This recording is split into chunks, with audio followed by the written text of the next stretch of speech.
I remember coming into you when we did the test before we did the colonic, and you did hair follicle, and you're like, bro, your body's working at like 20% of its availability. That's why I feel like garbage. I was basically dying. If I'm calling, then I feel like there's something that's off. Found out that he got leukemia, and as I was sitting there thinking about it, I was like, well, we can be all consumed with this one thing and with what's going on with Titus, and then we're gonna fall behind in business. We're gonna fall behind with our other kids. Welcome to REBOOT U's podcast.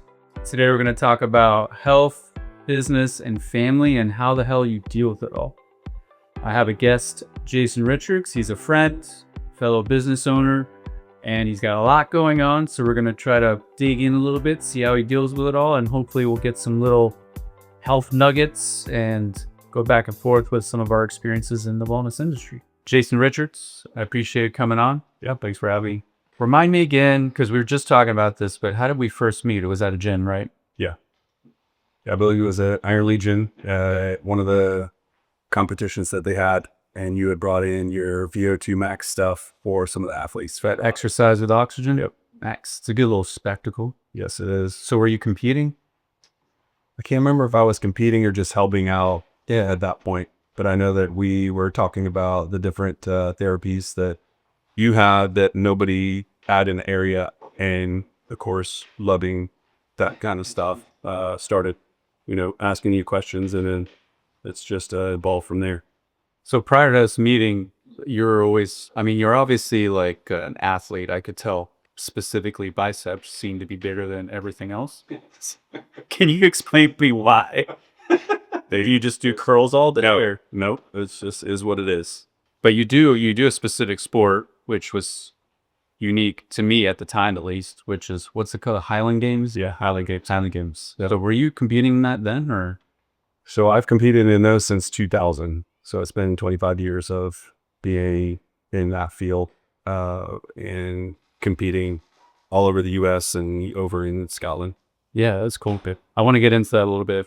Yeah, so since then, you've come and you've done a lot of the therapies. Yes. And so since you're also a client, one of the questions I like to ask everybody is, what was your mindset for the first colonic that you had? Oh, geez, dude.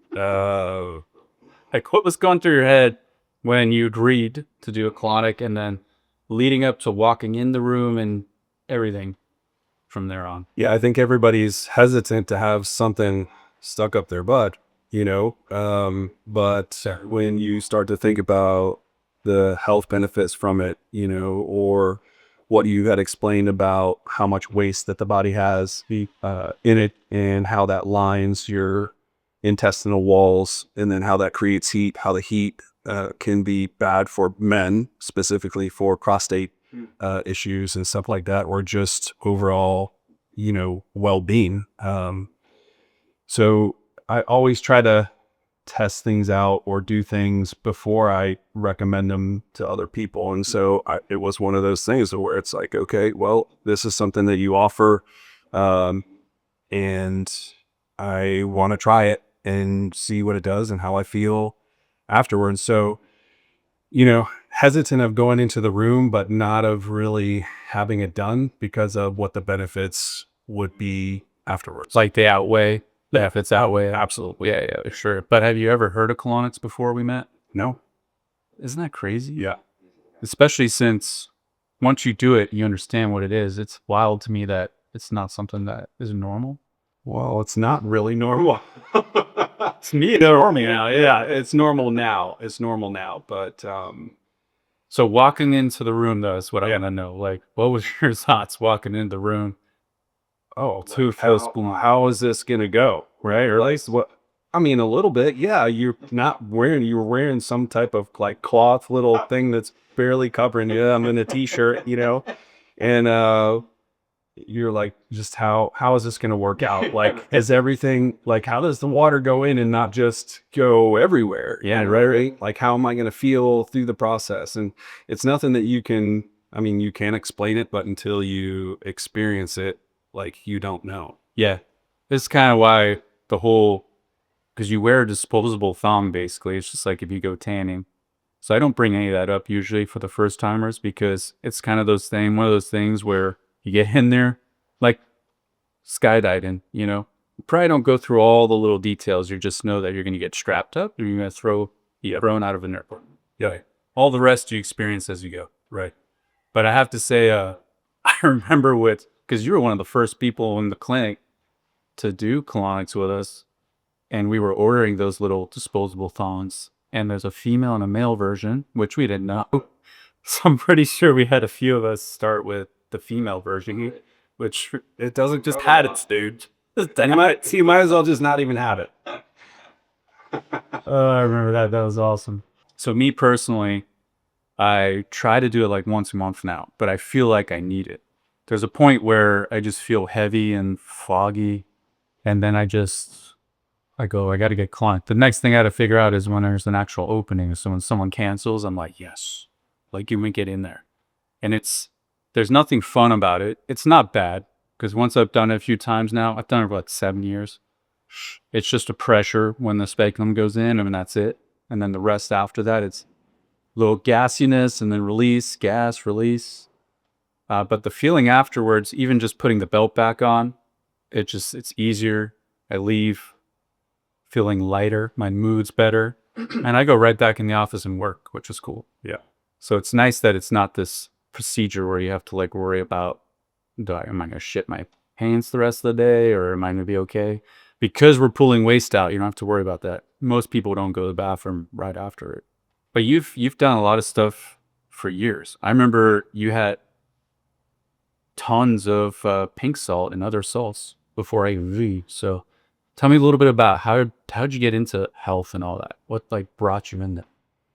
I think, my dad was kind of always into health, always taking vitamins and doing stuff and, working out or running. And I actually started going with my mom to the gym when she would go. And I don't know, it's just one of those things that's always interested me, like how the human body works and trying to get it to work and perform to its maximum level that's available. And so it's all, we're a huge sack of chemicals, right? And they can get, all kilter all the time from all the different things that we eat, different, our cell phones or computers or sound or music. Like there's so many different rabbit trails that we could go down with this, and like what affects our bodies.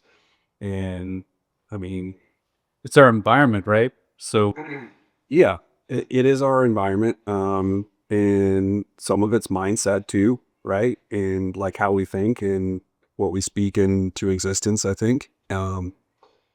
So it's a lot. It's a lot of stuff. And so being able to have things like what you have at your disposal to help the body function more properly is beneficial. yeah, Like, because I don't know if you were to ask somebody, do you want your body to work at the maximum level available? They would say no. Right. Like that would be stupid. You'd be like, no, you're done. I'm not talking to you. So yeah, everybody wants to like work and do things at like their best capacity. And if they don't, they're missing out. yeah. I think there's people that just get too consumed with their life and everything going on to where maybe you forget that you have to optimize your body to be able to handle all this shit. Yes. Right? And that's actually when I came into you. So we went through COVID, right? And when COVID hit, a lot of people lost their jobs or whatever. I was still busy, but was just like working a ton and doing a lot of things and prepping our property and all this. And for like 2 years, wasn't working out, wasn't throwing, and was just grinding. And I remember coming into you when we did the test before we did the colonic, and you did the hair follicle, and you're like, bro, your body's working at like 20% of its availability. Yeah. I'm like, yeah, that's why I feel like garbage. I was basically dying is what I was doing, right? Like nothing was working. My liver wasn't working, my kidneys, my small intestines. Like, It's a little dramatic, but yeah, I know. kind of, but is it really? I mean, No. So, as a nutshell, so I do remember this. What was going on with your body is the HRV scan we do shows how everything's physically functioning at the time. yeah, So your body was so consumed with a specific area. It's probably because you're burning candles at so many ends. So it was all consumed with surviving. yeah, So then when you're talking about how you weren't throwing and stuff because the Highland game, there's a lot of throwing sticks and shit, which we'll elaborate on, but it's more intense than that, of course. But that's an athlete is an athlete. And then you have a business owner, which is a whole nother athlete. And then you still have your family and your life. yeah, Which is like being 3 athletes in one, which doesn't exist because when you're a pro athlete, that's all you did. correct. And then, of course, you have family and stuff. But for the most part, you have a whole team around you to make sure your body functions like a machine. But it still needs to function like a machine for business Yes, and for everything else. So when you came in, it was the problem was that you had so much energy available, which let's just say was 20% available, yet you're running at 120%. So yeah, we had to figure out how to get the body to put the energy in the right areas. And that's what I love about the scanning when it was introduced to me originally from my mentor was it gives you something to really focus on instead of the end result of it all, which is typically a blood work. So the blood work gives you an idea of where your ranges are, yeah, and it tells you everything you've been doing has now made your cholesterol high. What the hell are we supposed to do with that? Unless you know what cholesterol is related to. right.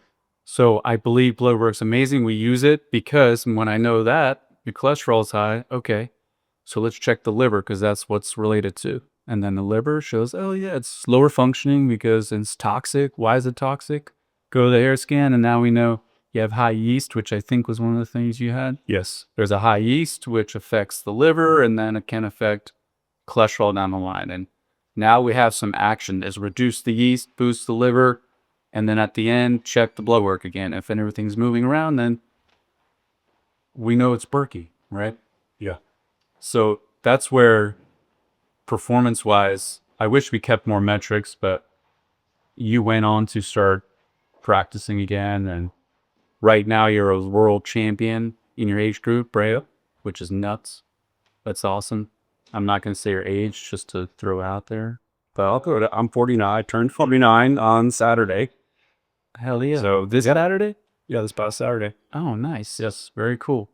So for a 49-year-old, you own a business, you are a world champion athlete in your age group, and you have a big family, which is awesome. Your kids, you seem like you're brothers with your kids, which is super cool because they're all grown. Sometimes. Maybe. Well, they're kids Yeah, they are kids. and they're teenagers. So yeah, at times. Because you look young and they're all big kids, I'd say it's like it's cool to see you guys because they're, for the most part, they're almost. Are they out of the house? Are you guys in? No, they're no. So our daughter was out of the house for a while, going to college. Now she's back here and going to go to college, but has to do full-time school. So we're like, come back home, stay with us, like make it easier on yourself and not have to have just burnout. Yeah. Right. So no, they're all still there. And Logan's only 19. And then we have a 17-year-old Titus, who just went through the leukemia and is still going through that. Doesn't have leukemia right now. All his blood work and stuff is good. And bone marrow biopsies came back as negative. And then Noah, my 16-year-old. So Yeah. So it's a big family. Yeah. And then when did this happen with Titus? in March Of this year? of this year. Yeah. And so when have you been training? When did you do your worlds? Championship things. It's just happened this year. I mean, this year was the hardest year I think ever to try to continue to do what I was doing at that kind of level. There's a lot of moving pieces within Titus being sick and, me and Heather having to go back and forth up to Gainesville. One of us was always with him. And so that cut like my workload down as far as what I could do in my business to 2 to 3 days max, so that I could relieve her and not have her up there all the time. And I would throw when I would be at home and try to schedule times to where, I could have other people to throw, because our farm basically hosts people from the area. If they want to come throw, then they can come utilize it, because I have all the things there, and most people don't have all the things. And then towards the end, I would start taking some of my implements and stuff up with me. And so when he was in the room around McDonald House or whatever, there was a small little field, and I would go out and just practice my drills and like work on some things, so that I could stay moving and active. But yeah, it's been a roller coaster ride. But I tell you what, like the amount of support from family and friends and business people and church people in like the throwing community, like everybody was like behind us, and through donations and stuff like that, allowed for me really not to stress about money as much, with donations and stuff that people gave, or helping out in multiple different ways, to where I could focus more on help me out with Titus, still keeping the business running, and then still being able to throw, because that's the only thing that I really do, like for myself. When you say throw, like imagine that nobody knows what the hell you're talking about. So what's throw? So Highland Games is a cross between, I want to say, like track and field and strongman. Okay. So you're taking 9 different events total that we do. There's 6 different events, but 3 of them have weights that there's 1 light and 1 heavy. And so we throw things for distance or for height. And then we throw a caber, which is a tree. You flip end over end. You throw a tree? I throw a tree. Okay. So, I mean, most of the time they're like 18 foot long, 18, 20 feet long. They vary. It depends on where you go. So anywhere from 80 pounds to like 150 pounds sometimes. Hence the biceps.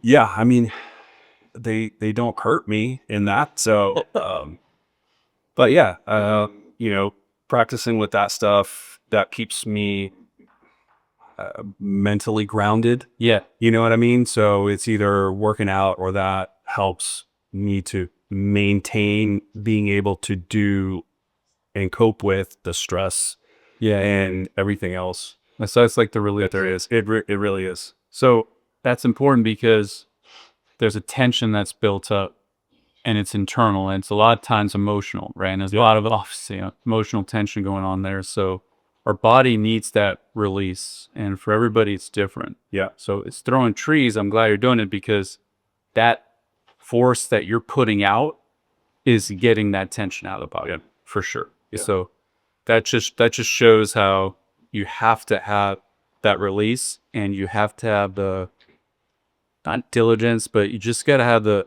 motivation to do it, because if you didn't do that release, who knows where your body would go. Yeah, that's one thing that we were talking about when we found out that he got leukemia. And, as I was sitting there thinking about it, I was like, well, we can be all consumed with this one thing and with what's going on with Titus, and then we're going to fall behind in business. We're going to fall behind with our other kids that are home by themselves, kind of technically, right? And our relationship and all these other things. And I said, we can't make it our only focus. It can be our interest. We can make our main focus, but we still need to take care of ourselves through this, because if we fall apart and we don't have energy, or we start getting sick because our bodies aren't working proper, then what benefit are we to our son? What benefit are we to clients? What benefit are we to friends or our kids that are at home? There still has to be maintaining yourself and keeping yourself healthy to where you can give more of a full amount of yourself to those things. That's wild. I've never heard anybody say it that way. So it's got to be hard, but also it makes total sense. Like, you do have a team of people that are hopefully doing their job right. So right.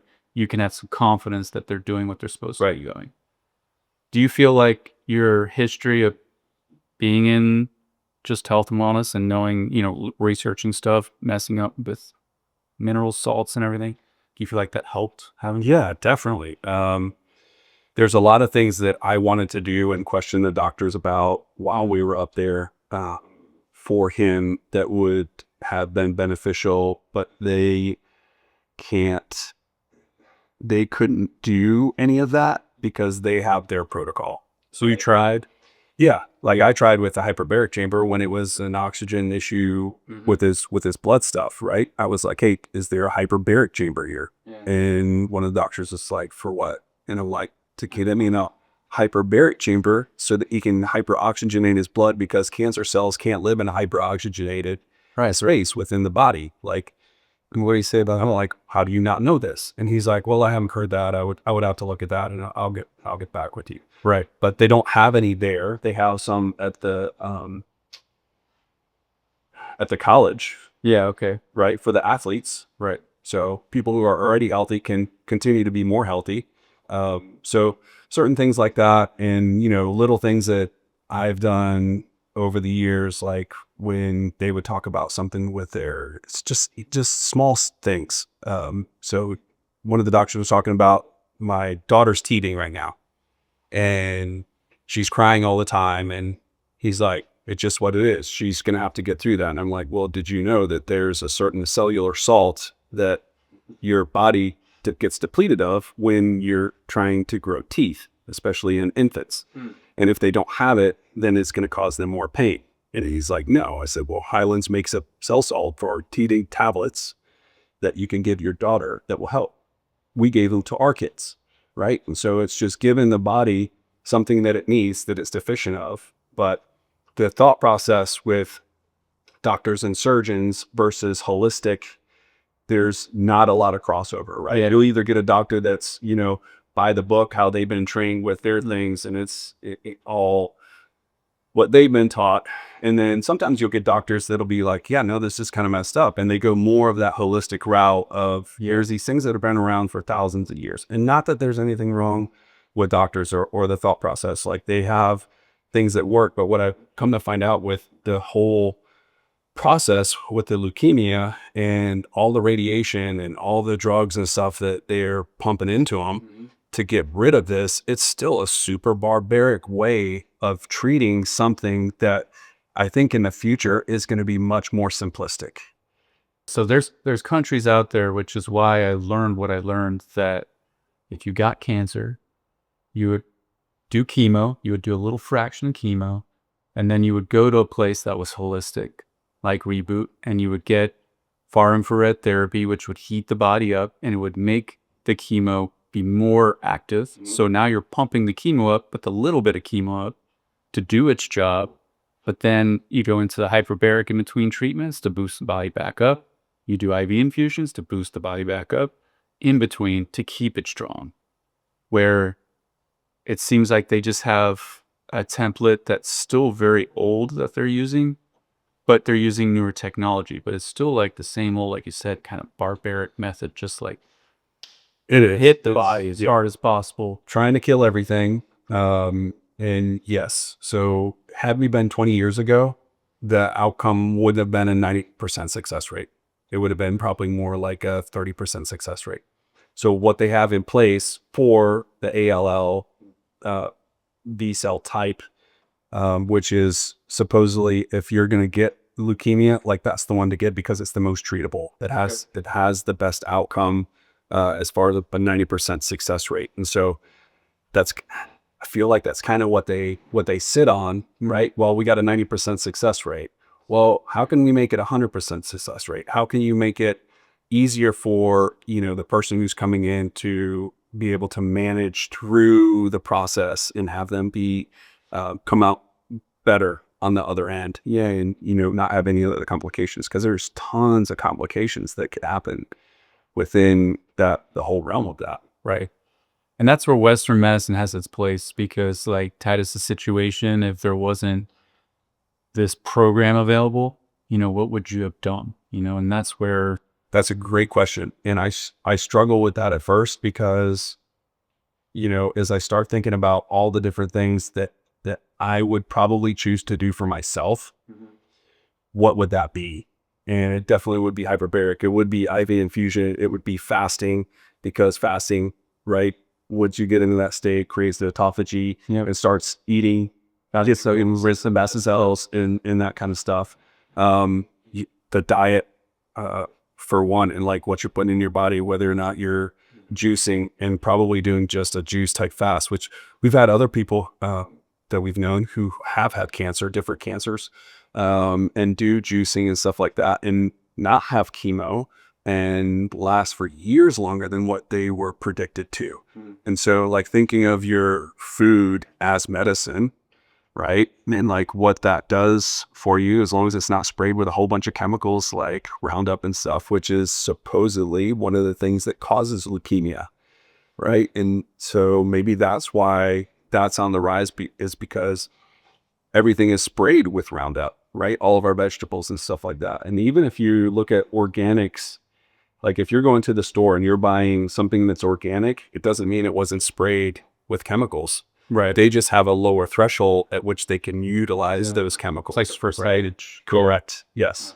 And it's not that much, I mean, lower than probably what would be typically used to where it's overdone. But we're going to go down a rabbit hole with that.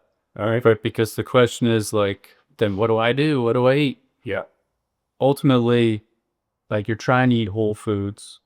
You know you're going to get some chemicals in the body. You're going to get some, it's never going to change. It's only going to get worse probably, where more things are sprayed. If they're not sprayed, then you get more parasite if you don't cook it right or prepare it right or clean it right. So then you got to worry about the parasite. I think, in my opinion, in the future, it's all going to come down to we have to detox our body. Yeah. You have to do as much as possible to keep our body up with this environment. Yes. So something I was going to say, when you originally told me about Titus, you know, I let you know that Reboot's here for you, whatever you need. But I didn't push a lot because, like, if it was exactly what you're just saying, if it was me and I got leukemia, I know exactly what I would start hitting it hard with, do. But if I had a kid and it was my kid who got leukemia, I'd be like, we're going somewhere where they know what to do with leukemia. Because it's just scary. Yeah. And that's what I came up with is I know what I would be willing to do, but the things that I would probably ask him to do, he would probably go against, right? Yeah. And then the thought process of, okay, they have something that has a 90% success rate. That's a pretty high success rate. Yeah. Right. Going through it. And he went through all the things. He had a mutation and wound up having to get some different drugs too. Like all the things that could have happened that would have been bad, except for grafter's host in this last period that we're at, he's been through. Mm-hmm. They've been able to work with it, to do that. Yeah. And so if I'd have taken that on, like my thought process was, what if I mess up? Yeah. What if I mess up? And my son dies? Yeah. And my son dies, right? Like I don't want that weighing on me. Right. And so that's why we decided to go that route, and then trying to get him to do some of the things holistically that I knew how to do that would help to fight the cancer cells that were in his body through some of the things that he would drink, or like I would use essential oils on him all the time at first, that actually fight cancer cells. Yeah. Whether or not they did anything, I don't really know.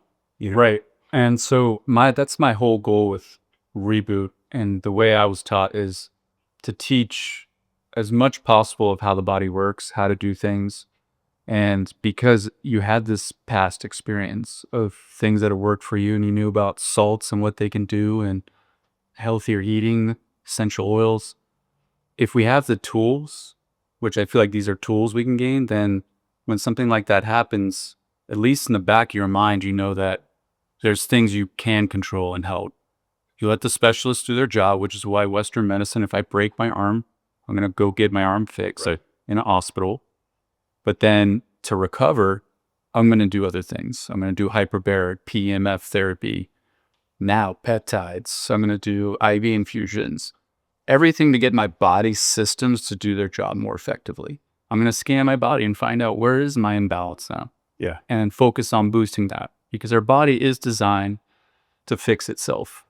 When it gets to a point where it's in a disease state, it's because something there has gone on long enough to where the body could no longer handle it. Correct. And on a cellular level, it's just letting you know, like, hey, like something's wrong here and we need to fix that. Yeah. And the question is, how do you fix it? So now that something like that with Titus has happened, you got to the point where I think Titus is back now, right? Yeah.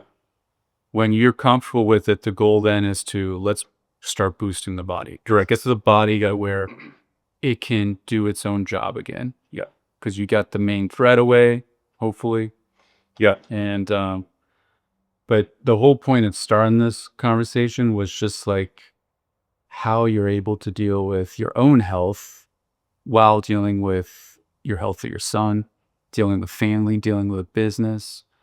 So I know you came in a few times during that whole process to keep the body boosted up. You came in, we did an epigenetic test, getting you certain supplementation, coming into a colonic occasionally.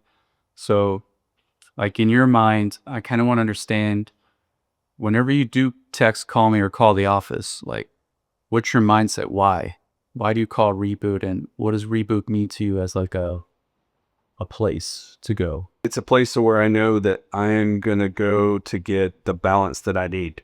So like if I'm calling, then I feel like there's something that's off, right? Yeah. And so like just being in tune with your body and kind of knowing, hey, like something isn't right, something isn't like chemically right, or I'm overloaded with something. What does that look like? And being able to come in to get the HRV tests, I mean, that basically maps out like what are we looking at? What's the issue? And that's what you've been able to do each time is like, hey, okay, well, these look better. We're not dealing with this anymore, but now we got this block down here that's a little bit, too much. And so we need to focus on whatever that is. Yeah. And it's continual. So like if you think about your computer and rebooting your computer, right? Like how many times do you kind of have to reboot your computer because it gets all this garbage in it because of all the different places that it is or things that come in or Tabs are open. Right. And so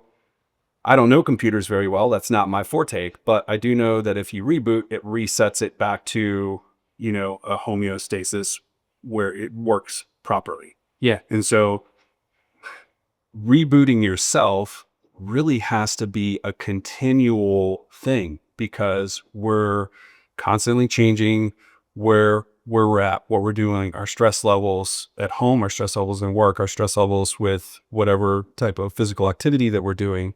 As we age, like things change in our body that weren't the same as when we were 20. Not that they're worse or that they get bad. I think that's where I think I'm a little bit different. I don't think that the body deteriorates as fast as what we're told when we're younger, Yeah. like when you're in your 20s, people are like, well, wait till your 30s. And then when we're in our 30s, wait till your 40s. Yeah. Right? And that it's a continual breakdown. Well, no, if you're taking care of yourself and you're giving your body the things that it needs and reassessing and rebooting, then you're not going to be in a bad state. Yeah, you may be somewhat diminished, but not diminished 50%. Agree.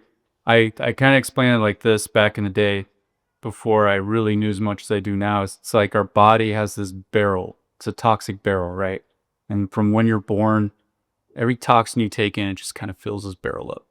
And I think what happens with a lot of people, especially now, is you fill the barrel up so fast that it starts spilling over, and that's where you get symptoms. So people can legitimately say like, oh, when you turn 40, like hair's going to go out, your skin's going to be effed up, like you're going to just wait. And I think there's so many people that need to be like, hey, I'm 49 years old, 50 years old almost. And like my wife is 48 years old and she's crushing it. And she should be like doing terrible based on what we were told, when we're younger. But it's because she's constantly cleaning that barrel out. That's right. And it's whether it's food, supplements, therapies, throwing trees, like you're removing some of the waste out of the barrel. And if you can keep that barrel low, then your body has the capacity to keep filling it up, like the trash can in your kitchen. Yeah. And nobody lets that sit there for years and years without cleaning it out. Right. That's right. Shit. And then it's going to stink the place up. Your wife's going to be like, Take the damn trash out. Yeah. My grandparents on my dad's side, which he's not my real grandfather, he had already passed, but just watching their decline from accidents and stuff. But they would like go out to eat all the time, didn't have an exercise plan. And, you know, when they got hurt, they didn't do any therapy to try to like get themselves back to a functioning state. And I keep thinking like, I don't want to be like that. I don't want to be to where I can't walk and I'm in a wheelchair. Like I would continually try to do something that would benefit the body to where I can continue to do the things that I want to do and not be limited in that aspect. And so like if I take my dad, for instance, that Joker's like 71, he still goes out and does like finish carpentry, gets up and down ladders, hold himself up in the air and working himself. I don't know where he gets his energy from. But necessity that, I mean, he's always been like that. He's always had energy. But the funny thing is, he went to the doctor the other day and the doctor's like, you are functioning like an older 30-year-old. Like your body is like all your numbers are perfect.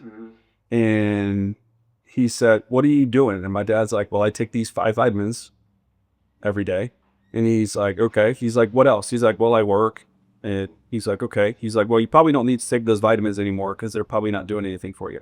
And my dad's like, so you're telling me that I have the body of a 30-some-year-old and I'm 71 and I don't need to take these vitamins anymore that I've been taking for years. Yeah. And the doctor's like, yes. And my dad says, I think I'm wasting my time. Is it not a testimony to it? It is a testimony to it, right? So the big thing though is he works. I mean, He worked to work. He used to work. Yeah. And the reason I know that is a big part of it is you have to have purpose. Yes. And so in cultures where there's no doctor, like there's no hospital, there's no ER, the one thing that keeps them healthy and moving, and if they were to sprain their ankle or break their leg, is because they're constantly, there's a purpose. Like if the lady that does one part of for the village that brings them water and she doesn't go and get that water every day, then there's not water for the village, right? So that purpose is going to make her heal faster because mentally she's telling her body like, we got to fix herself. That's right. So she'll most likely rest like she's supposed to, put her leg in the right position. They probably have like a cold river somewhere. She can put her leg in the cold river, which creates like a cryo/cold plunge effect in the body. Ultimately, that purpose that she has is what's going to get her walking again.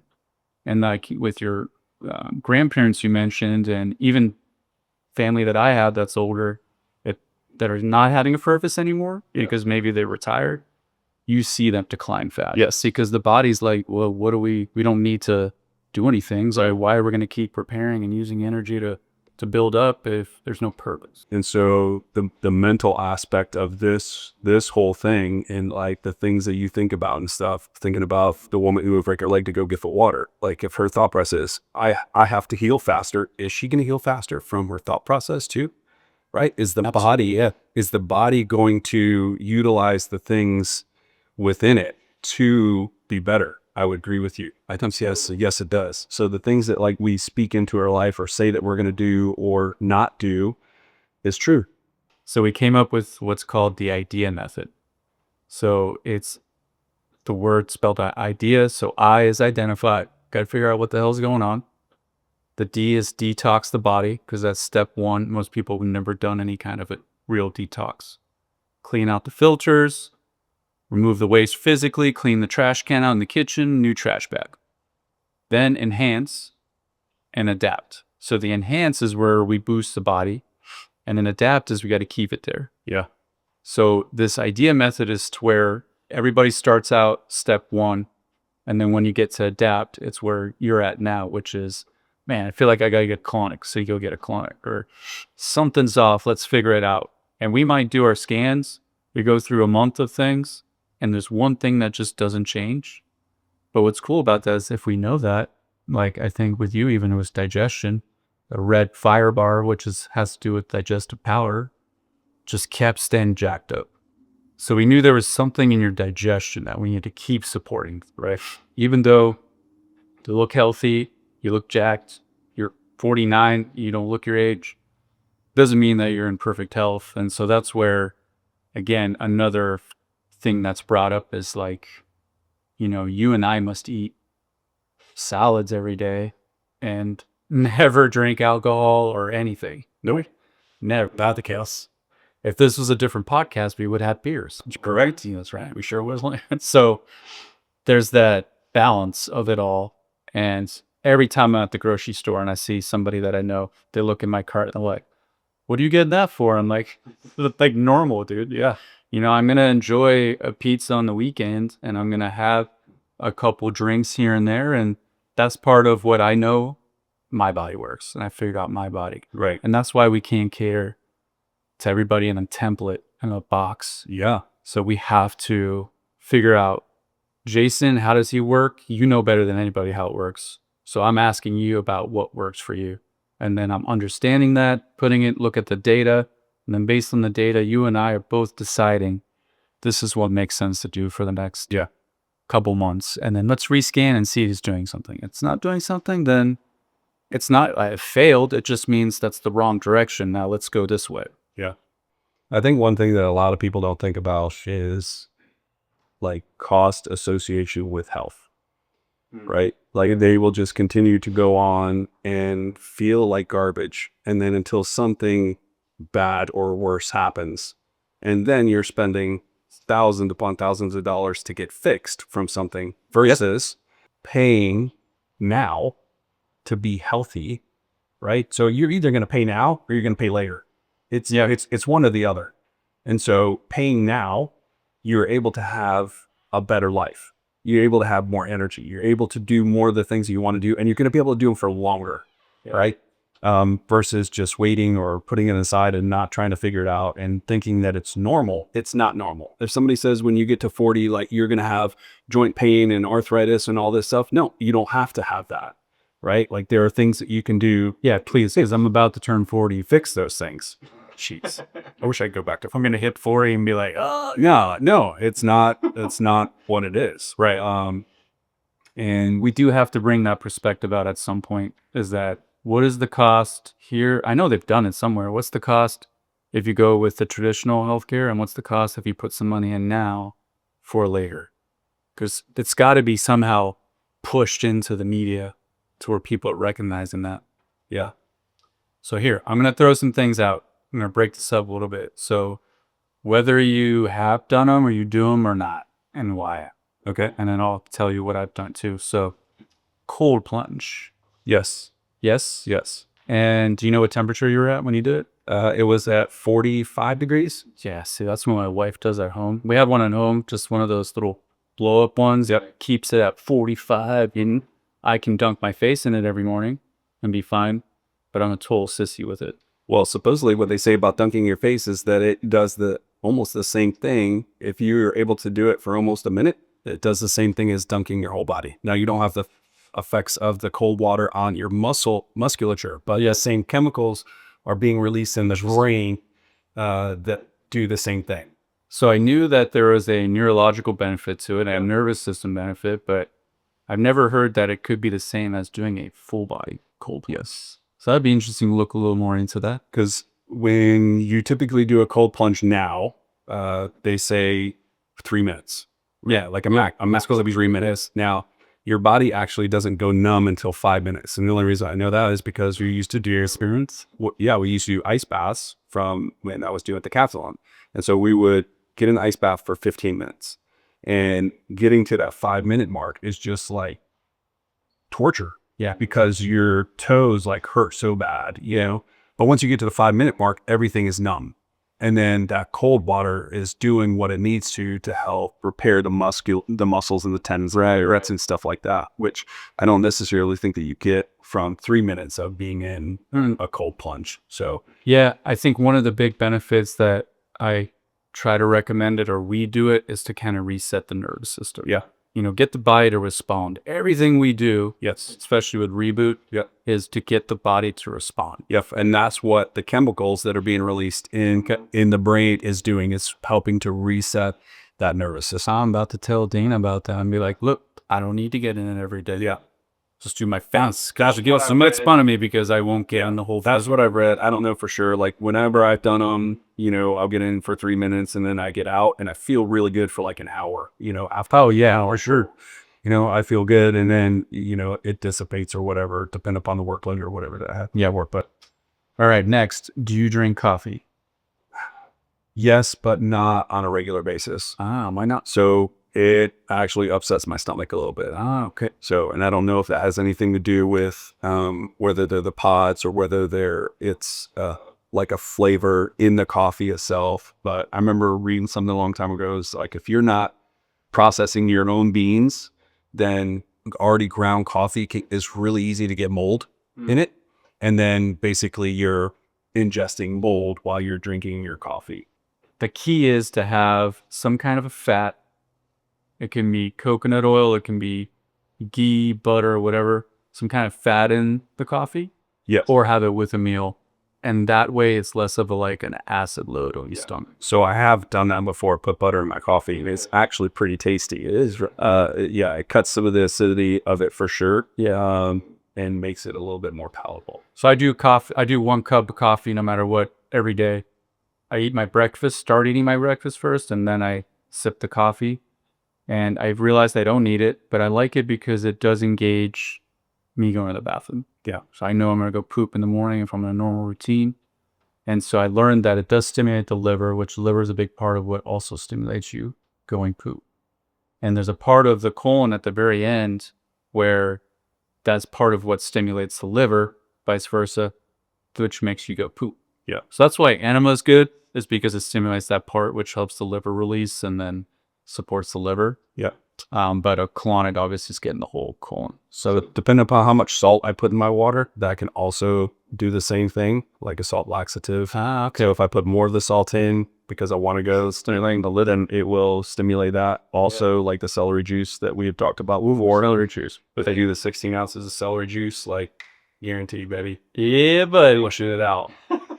Don't go anywhere for Celery is one of those signature foods for the liver, because when you sit there and you strip celery, the little pieces you can strip off, it imitates all the little tunnels in the liver. So they call it a signature food. So celery is good for the liver. For anybody who's trying to hit the liver specifically. I know that celery has a certain cell salt in it that no other vegetable has too. Oh. So if you're deficient of that cellular salt, you can get it through. You're like the salt man. Salt's important. Yeah, for sure. So the consistency of our blood is the same as ocean water, right? So it's actually 23% saturation or whatever it is. Right. So it's really kind of interesting. And so like a lot of people think like, because I work outside all the time and getting dehydrated, that you need more water. No, you need more salt also, or minerals, right, in your water, because if you don't have enough salt, basically you're just taking in more water, you're flushing out all the salt. The salt is what makes the neurons fire, right? And if you don't have that, then you're still going to cramp even if you have tons of water in your body. Yeah. The salt's supposed to be in the water naturally. Minerals are supposed to be in the water, right? You got it right out of a river, great. Yep. But all the water we're getting is being somehow purified, cleaned, whatever, where the minerals are out. So I definitely agree. You got to put the salt, you have to put some kind of mineral in the water that's a good mineral, so your body can push water into the cell, because salt's what helps push water in the cell. Potassium helps pull it out of the cell. Yes. And then your body discards. And it needs to be not just taking your table salt or Himalayan salt or whatever it is and putting it in the water drinking. So it already needs to be soluble. Yeah. And if you're doing that, it takes 24 hours for salt to become soluble in water, right? And it salidates the water. Then it's a quick upload in the body. And that's an important fact that needs to be told, because it's a big deal right now to do salt everywhere. Like just salt in your water, salt in this, salt in this. Yeah. And it's true, a lot of people are depleted in minerals. But like you said, if you're not absorbing it into that water, which then you're putting in your body, there's a possibility that you're putting a strain on the system. Correct. So, because then it has to process it a different way. Yeah, for sure. What's one supplement that you swear by, that you utilize?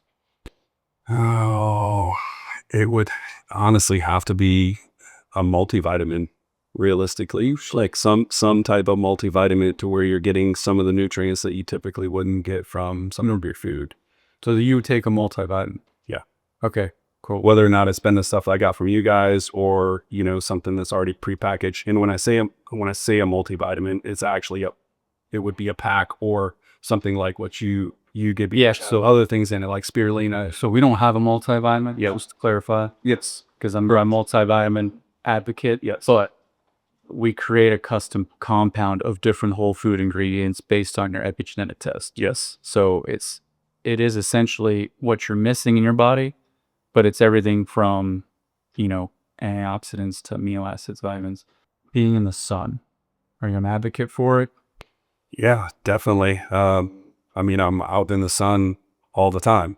But when I would be up with Titus in the room in the hospital, like I felt like I was going crazy. Just being in that space, and it was an airlock in the room, and so, but there was no sun that would come into the room, and so I would have to go outside periodically just to like get some sun on my body. And if you look at what they used to do with patients that were in the hospital 50, 60 years ago, they would take people who were sick and they would take them and put them out in the sun. No way. Yes. What? That's crazy how we got away from that. Well, the sun does some other things too, I think. Like they can say, take your pillows, right? If you got pillows, take your pillows, put them out in the sun for a day. Yeah. And like it kills things that are in the pillows or bacteria that's in the pillows, right? For sure. So it does the same thing with things that are on us, right? Yeah. No, it does. Because if you and I could get out every morning in the first 40 minutes of sunlight, it's the same thing as doing a red light therapy, a near infrared therapy. There's no harmful UVs that we have to worry about right there at that point. And especially if you can ground at the same time, stand in the grass, face the sun, 10 minutes, and do a breathing exercise. That's like 3 major things that you can do at one time. Yeah. Like a Wim Hof or box breathing, stand there, and it's free. Yep. Which is the old absolutely free. So the sun has all these cool devices we have even at REBOOT, red light, near infrared, far infrared. All of that is from the sun. It's just concentrated. And some of the bad UVs are taken out so that if you're concentrating it on yourself, you're not hurting yourself, of course. So I really do think if you have a lot of toxins under the skin, there's 7 layers of skin. So if you have toxins built up in your skin and you cook it, you're going to metastasize the toxins and you're going to make them activate, and very possible you're going to have a skin irritation or eventually potentially melanoma, or you get a cancer there, which just means the body's eventually decided that it needs to attack those toxins, and then eventually that turns into senescent cells, Gabali inflammation, which then can turn to bad cells. What kind of soap do you use? Like, what do you wash your body with? So the skin is the largest organ that we have. Right. The body can uptake the most amount of things in it. That's why you have like vitamin patches now, or all kinds of hormonal patches that you can put on your skin. Yes. And it goes subcutaneously through your body, right into your system. And so what do you put on yourself, whether it be your body wash or what's in your shampoos, what are the lotions that it all adds up, right? What are the, like for females, like what are you putting on your face, right? To clean your face, or the makeup and stuff that you put on your face on a continual basis. Like what's the long-term effects of that kind of stuff? Certain things that in moderation are just going to have to be used, but as long as I detox my system and I stay on top of things, that's the least of the worries with everything else that we're constantly breathing around, in my opinion. Heather used to get the Unstoppables and put it in the dryer to make this stuff smell. And I'm like, no, babe. Because I used to have allergies as a kid, and like smells and things like that, like I'm super sensitive to. Or when we come in the house, it should got, the little plug-in air scent things going. And I come in and like I start sneezing and think I can feel like my eyes water. I'm like, what's going on? We should be like, I'm plugged in that thing. I go right over and unplug it. You throw it in the drawer. Yeah, I'm like, sure, no, it's garbage. I found that my body was working better. So it wasn't so much of an overload. I don't know that we're supposed to eat as much. I know that we're not supposed to eat as much as what we do. Like there's too much food available at all times for us. And so, yeah, our body just gets overloaded. Our system gets overloaded. And especially for me, like with the small intestine, if I'm giving it a break and it's only having to work kind of one time for 4 hours a day versus all day long, for me, that feels better.